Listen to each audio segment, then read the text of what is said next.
10 or 20 different sites will initially be advertised by bees performing waggle dances. Now at this point, they've got a good set of options on the table, so to speak, and their challenge now is to choose one of those sites and ideally choose the best site for their new home. How do they do that? Well, basically what they do is they run a competition. They run a popularity contest. And the way this popularity or competition or debate works is the following.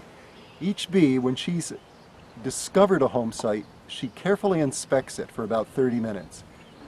What they're looking for is a tree cavity that is large enough to hold the combs and the honey they need to survive, and that has a small entrance opening so they can help them keep the nest warm, and has an entrance that's high off the ground. They like the entrance to face south and to be at the floor of the cavity.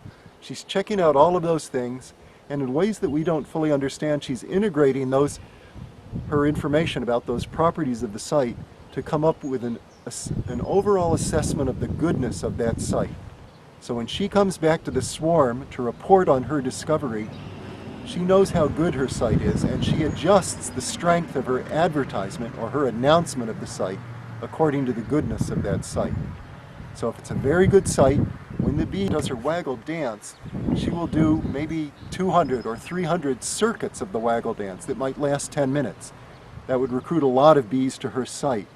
If the bee finds a site that's not as good, say it's really only a mediocre site, when she comes back and does her dance, she might only do 10 or 20 or 30 circuits of the dance, and that would only take about a minute.